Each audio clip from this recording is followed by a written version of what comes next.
Hello everyone, greetings from doctor Rashmi's homeopathy. Friends, आज की इस वीडियो में मैं एक बहुत इंपॉर्टेंट दवा के बारे में आपसे बात करूंगी और इस दवा का नाम है कार्डियोस्पर्मम हेलिका। ये एक प्लांट किंगडम से आने वाली दवा है और जिसकी फैमिली का नाम है स्पाइनिडेसी। आप यूजुअली रोड साइड में या रिवर साइड में अगर जाते होंगे तो ज़रूर इस पौधे को आपने देखा होगा गौर से, और आपने देखा होगा कि इसके जो फ्रूट्स होते हैं बिल्कुल बॉल लाइक फूले फूले से होते हैं और आप कई बार उसको पकड़ करके फोड़ने का भी मन करता है। तो इसीलिए इस जो दवा है इसका नाम दिया गया है पफ वाइन या लव पफ या बलून वाइन भी बोला जाता है। ये जो दवा होती है इसके अंदर एक बहुत स्पेशल केमिकल पाया जाता है, इसको हम फाइटोस्टेरॉल बोलते हैं। ये जो स्पेशल कंपाउंड होता है वो काम करता है इम्यूनो मॉड्यूलेटर का, मतलब हमारी जो इम्यूनिटी होती है उसको मॉड्यूलेट करती है, उसके एक्शन को मॉड्यूलेट करती है। इसीलिए इसको होम्योपैथिक कॉर्टिसोन बोला जाता है या होम्योपैथिक स्टेरॉइड भी बोला जाता है। मतलब कई जगह पर जहाँ पर आप स्टेरॉइड लेते होंगे उसकी जगह पर इस दवा को एक विकल्प के रूप में लिया जा सकता है। चलिए अब हम बात करते हैं एक एक पॉइंट जहाँ पर इस दवा का प्रयोग किया जाता है। सबसे पहले इस दवा का प्रयोग किया जाता है माइंड के कौन से सिम्टम्स में, वो जान लेते हैं। माइंड के केस में अगर आपको बहुत ज़्यादा गुस्सा आता है, बहुत ज़्यादा मेनिया आता है, तो आप जो डिप्रेशन की दवाई लेते हैं या नींद की दवाई लेते हैं, जो सीडेटिव्स लेते हैं, वहाँ पर इस दवा को लिया जा सकता है। इसके अलावा अगर आपकी मेमोरी बहुत ज़्यादा वीक है वहाँ पर भी इस दवा का प्रयोग किया जा सकता है। हेडेक के केस में इस दवा का प्रयोग किया जा सकता है अगर आपको धूप में निकलते ही हेडेक हो जाता हो, जिसको हम टेंशन हेडेक भी बोल सकते हैं। अगर किसी टेंशन के बाद या स्ट्रेस लेने के बाद अगर आपको हेडेक हो जाता हो तब आप कार्डियोस्पर्मम हेलिका मेडिसिन को ले सकते हैं। डाइजेस्टिव इश्यूज़ में अगर आपको किसी भी तरह की इन्फ्लेमेशन हो रही है, गैस्ट्राइटिस की प्रॉब्लम हो रही है, आईबीएस की प्रॉब्लम हो रही है, तभी भी इस दवा का प्रयोग किया जा सकता है। गैस्ट्रिक कंप्लेंट में इसको एक एज ए लैक्सेटिव भी यूज़ किया जा सकता है। इसको लेने से आपके जो इंटेस्टाइन की जो मूवमेंट्स होती हैं वो अच्छी होती हैं। आपको टाइमली और डेली बेसिस पे स्टूल पास होने की टेंडेंसी अगर आपको नहीं है तभी भी इस दवा को लेने से आपकी जो रूटीन होती है स्टूल पास करने की वो फिक्स हो जाती है।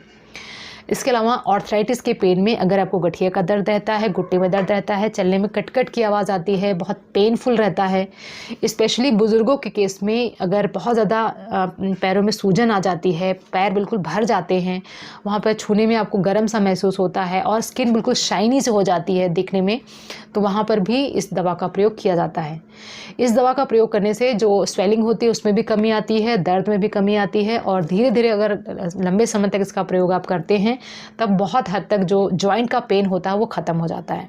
इसके अलावा अगर आपको साइनस की प्रॉब्लम है, अगर आपको बहुत पुराना साइनस है, पोस्ट नेज़ल आपको ड्रिप्स आते हैं और हमेशा साइनस में हमेशा ये पार्ट बिल्कुल भरा भरा सा महसूस होता है, जैसे आप थोड़ा सा नीचे देखते हैं बहुत भारीपन सा महसूस होता है, तो साइनस के केस में भी इस दवा को लिया जा सकता है। इसके अलावा अब बात करते हैं स्किन की कंडीशंस में। तो स्किन की जो भी कंडीशंस में इम्यूनिटी ख़राब हो जाती है वहाँ पर इस दवा का प्रयोग किया जाता है। जैसे कि आपको डर्मेटाइटिस का केस है, सोरियासिस का केस है, लाइकन प्लेनस का केस है, विटिलिगो का केस है या न्यूरोडर्मेटाइटिस है या सोलर डर्मेटाइटिस है। धूप में निकलने के बाद अगर आपको बहुत ज़्यादा स्किन की समस्या हो जाती है और आपको ये इम्यूनिटी से रिलेटेड जो भी स्किन की प्रॉब्लम्स आ रही हैं वहाँ पर भी इस दवा का प्रयोग किया जाता है। अगर आपको अर्टिकेरिया हो जाता है धूप में निकलने के बाद, बहुत ज़्यादा शरीर में खारिश होने लगती है, आपकी इम्यूनिटी बहुत ज़्यादा लेवल हाई हो जाता है और आपकी बॉडी बहुत ज़्यादा सेंसिटिव है धूप के लिए, तभी भी आप इस दवा का प्रयोग कर सकते हैं। इसके अलावा आप ले सकते हैं इस दवा को एलर्जिक राइनाइटिस के केस में। अगर आपकी बॉडी बहुत ज़्यादा सेंसिटिव है ठंडी हवा के लिए, जैसे ही आप बाहर निकलते हैं वैसे छींकें आने शुरू हो जाती है, वहाँ पर भी आप इस दवा को ले सकते हैं। और इस दवा को लिया जा सकता है अगर आपको सांस लेने में तकलीफ होती हो आफ्टर मिडनाइट, दोपहर रात में आप कुछ हद तक तो ठीक है, लेकिन रात में पूरी जब गहरी रात हो जाती है उसके बाद आपको बहुत सांस लेने में तकलीफ होती है, स्पेशली बुजुर्गों के केस में जिनको बहुत पुरानी सांस संबंधी प्रॉब्लम है, लेकिन अब रात में उनको सांस में लेने में ही दिक्कत होनी शुरू हो गई है, तब आप इस दवा को ले सकते हैं। तो फ्रेंड्स, इसके अंदर जो फाइटोस्टेरॉल होता है उसका जो काम होता है वो एंटी रेडनेस होता है, एंटी इन्फ्लेमेटरी काम होता है। तो आपके शरीर में कहीं पे भी अगर हाइपर सेंसिटिविटी हो रही है, रिएक्शन हो रहा है, आंखों में जलन हो रही है, बहुत ज़्यादा आंखों से पानी आ रहा है, स्किन में डर्मेटाइटिस की प्रॉब्लम हो रही है, तब उन सारी समस्याओं में आप इस दवा को ले सकते हैं।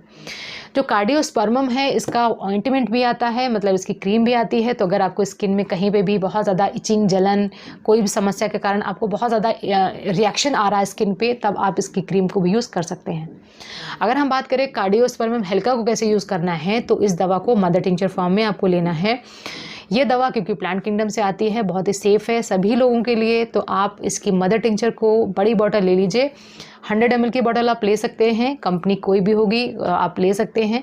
100 ml बॉटल में से 10 ड्रॉप्स निकाल करके दिन में 2 बार आपको 10-10 ड्रॉप्स लेना है और इसको दवा को 1 से लेकर 2 महीने तक लेना है। ये दवा का कोई एडिक्शन नहीं है। वैसे तो ये काम बहुत अच्छा करती है कि आपको स्टेरॉइड्स की जगह पर आप इस दवा का प्रयोग कर सकते हैं, लेकिन आपको स्टेरॉइड्स वाले साइड इफ़ेक्ट देखने को नहीं मिलेंगे।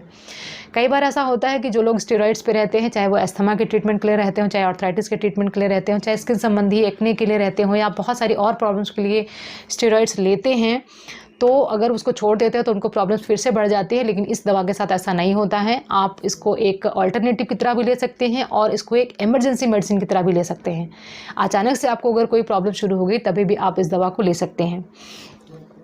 इस दवा का प्रयोग उनके लिए भी बहुत अच्छा है जो अपनी इस एज में, इस कंडीशन में स्टेरॉइड्स का प्रयोग नहीं कर सकते हैं, लेकिन उनको प्रॉब्लम ऐसी हो रही है जहाँ पर उनको स्टेरॉइड्स की ही ज़रूरत है, तब आप इसको एक विकल्प की तरह यूज़ कर सकते हैं। ये दवा इवन बच्चों के लिए भी बहुत अच्छी है। अगर बच्चों के अंदर कंजक्टिवाइटिस की प्रॉब्लम हो रही है या कोई भी इन्फ्लामेशन हो रहे हैं, वहाँ पर भी इसको दवा को प्रयोग किया जाता है। तो फ्रेंड्स, ये थी सारी इन्फॉर्मेशन कार्डियोस्पर्मम हेलिका मदर टिंचर के बारे में और उसके प्रयोगों के बारे में। ये एक नई इंट्रोड्यूस्ड होम्योपैथिक मेडिसिन है, अभी नया लिटरेचर आया है, नई इंट्रोडक्शन इसकी हुई है और इसीलिए मैंने इस टॉपिक के ऊपर वीडियो बनाया क्योंकि आपको इस मेडिसिन के बारे में पूरी जानकारी हो पाए। तो फ्रेंड्स, आई होप कि ये इन्फॉर्मेशन कार्डियोस्पर्मम हेलिका के बारे में आपको पसंद आया होगा।